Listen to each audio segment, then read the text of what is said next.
হৰ হৰ মহাদেৱ নমস্কাৰ সকলোৱে গমে পাইছে আমাৰ লগত মহাদেৱ আৰু পংকজ যোৱাকালি আহিছিলে তো আমি দলঘাট ৰাখিছো সিহঁতক তো আজি যিহেতু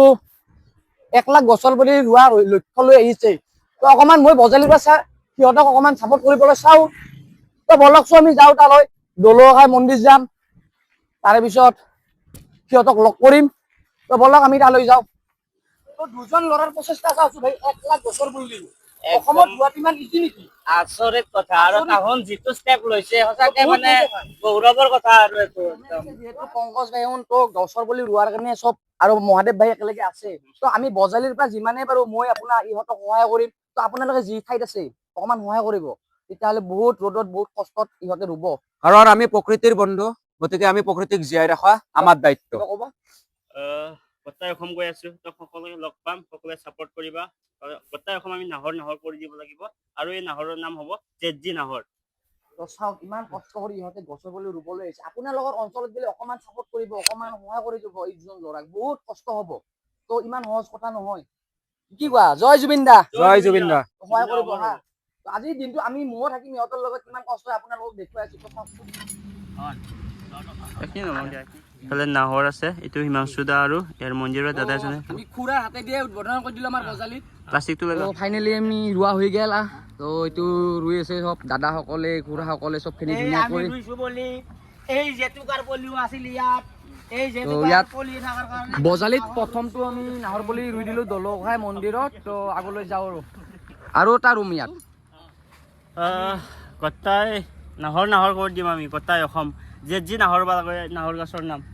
চাওক এয়া নাহৰ আৰু এইখিনি কাম কৰিব পাৰিছোঁ জীৱনত ইয়াতকৈ আৰু বেছি একো হ'ব নোৱাৰে জুবিন দাৰ স্মৃতিত নাহৰৰ পুলি ৰুই আছোঁ তো যিসকল ঠাইত আমি যাব নোৱাৰিম আপোনালোকে ঘৰত ৰুব হা এটা হ'লেও তো কিবা ক'ব নেকি মই আৰু কি ক'ব লগা নাই চবে ৰুৱক এটা নাহৰ পুলি এটা আমি ৰুম ঘৰত ৰুব তো চাওক সকলোৱে এটা এটা ঘৰত ৰুব দিয়ক নাহৰৰ পুলি আমি প্ৰকৃতিৰ বন্ধু জীয়াই আছো যদি আমি প্ৰকৃতিৰ বাবে জীয়াই আছো আৰু গতিকে আমিও জীয়াই ৰাখিব লাগিব প্ৰকৃতিক জুবিন দাই কোৱাৰ দৰে যে নাহৰকৈ চিঞৰি থাকিলে নহ'ব নাহৰ আমি ৰুব লাগিব আমি এইখিনি ঠাইতে নাহৰ পুলিটো ৰুম তো সকলো মানুহবোৰ আহিছে তো চাওক আমি ইয়াতে ৰুম এটা আৰু দেখুৱাই আছো কি কৰি আছো তো চাওকচোন তো এনেকৈ আছো আৰু আমি ইয়াতকৈ ডাবল ৰ'দ সহ্য কৰি আছো তো নাহৰ পুলি ৰোৱাৰ বাবে সকলো ধুনীয়াকৈ আহিছে আপোনাৰ স্কুলৰ পৰা তো চাওক ইয়াত মহাদেৱে আছে আৰু বঢ়িয়াকে আনন্দৰাম বৰুৱা একাডেমি নাহৰ ৰুই আছো আমি বজালিত আজি কেনে তোমাৰ বজালিত আহি ফাৰ্ষ্ট টাইম আহিছোঁ এইটো জুবিন দাৰ স্মৃতিখিনি ৰাখিবৰ কাৰণে আহিছোঁ বহুত বেছি ভাল লাগিছে মানে আগতে আহি পোৱা নাছিলোঁ আনন্দৰাম বৰুৱা একাডেমিত আজি ফাৰ্ষ্ট টাইম আহিছোঁ এইটো জুবিন দাৰ কাৰণে নাহৰ পুলি ৰুবৰ কাৰণে এইটো বহুত বেছি ভাল লাগিছে পংকজ কিবা ক'বা কেনে লাগিল জুবিন দা জাষ্টিছ ফৰ জুবিন গাৰ্গ মোৰ আকৌ বেলেগ আৰু ভাষাহীন মানে আকৌ ভাষা নাই আকৌ লিখিবলৈ শব্দ নাই তো বজালিত আহি তো ছাপৰ্টখিনি কেনে ঠিকে পাইছ বহুত ভাল লাগিছে সকলো ঠাইত মানুহৰ বহুত বেছি মৰম ভাল পাই আছো বহুত ছাপৰ্ট পাই আছো আৰু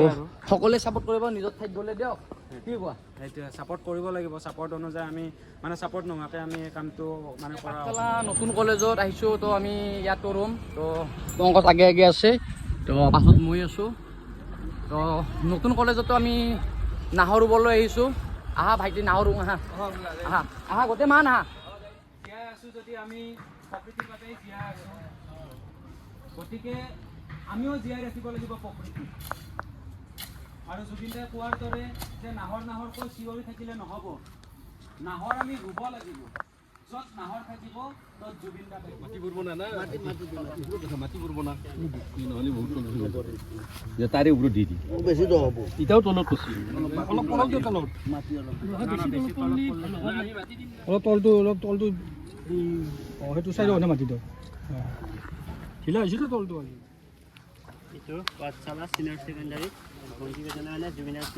এই গাছপুলিডাল সদায় পানী চানী দিবা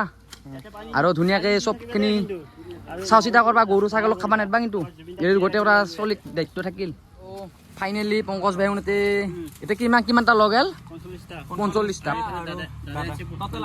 টোটেল 80টা পলি বৰ্তমান লগেল আমাৰ পাঠশালাত আজি 80টা পলি ৰোৱা যাব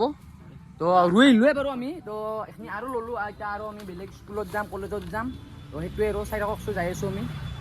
মানে নাহৰ হৈ গৈছে এতিয়া চাইকেলত কিনকে ল যে মাথা মাৰি আছে তো বহুত আছে বুলি বৰ্তমান তো দাদাৰো এই গাড়ীত ইমান বুলি আৰু এফালে চাব পাৰে একদম আৰু চাওক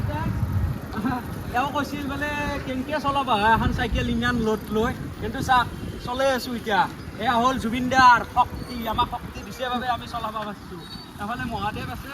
এফালে মই আছোঁ গতিকে শক্তি লৈ আমি আগবাঢ়ি আছোঁ আৰু সমগ্ৰ অসমতে 1 লাখ গছৰ পুলি এনেকৈ ৰোপণ কৰি আছোঁ গোটেই অসম নাহৰ কৰি দিম গোটেই অসম নাহৰ আৰু সেই নাহৰৰ নাম হ'ব ZG নাহৰ জয় জুবিন দা কোৱাচোন পদক্ষেপটো কেনেহেন লাগছে ভাল লাগিছে তো পদক্ষেপটো বহুত ধুনীয়া প্ৰত্যেকখন গাড়ীতে আপোনালোকে আহিলে পাঠশালা জুবিন গাৰ্গৰ ফটো লগাই লৈ যাব পাৰিব তো আহিব দিয়ক তো যুৱ ছাত্ৰ পৰিষদে দি আছে বহুত ভাল কাম কৰিছে এইটো বহুত ভাল লাগিছে তো যাওঁ আগলৈ এতিয়া চাওকচোন বৰ্তমান উপস্থিত আছোঁ আমাৰ কৃষ্ণকান্ত সন্দিকৈত আমি ইয়াত ধৰি লওক এতিয়া আমি ইয়াত নাহৰপুলি ৰুম নাহৰপুলি ৰোৱাৰ বাবে সকলো নাহৰপুলিবোৰ ইয়াত দি দিছোঁ তো চাবলৈ পাৰে তো আমি এইবাৰ কৃষ্ণকান্ত সন্দিকৈত ৰুই দি দিছোঁ তো চাই চাওকচোন অকণমানকৈ দেখুৱাই আছোঁ আপোনালোকক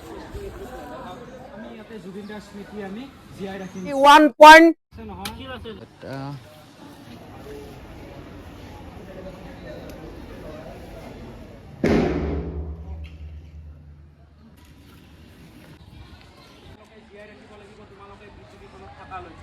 আৰু তুমি নতুন প্ৰজন্ম আহিব তোমালোকে সেই নতুন প্ৰজন্মক শিকাব লাগিব যে জুবিন দা কোন জুবিন দা আমাৰ বাবে ভগৱান আৰু গতিকে আমি জুবিন দাৰ হয় আজিলৈকে এই পৃথিৱীখনত তেখেতৰ স্মৃতি ৰাখি আছোঁ গতিকে নতুন প্ৰজন্মৰ ওপৰত তোমালোকে শিকাবা যে তোমালোকেও এনেকৈ জীয়াই ৰাখিবা বুলি আশা ৰাখিলোঁ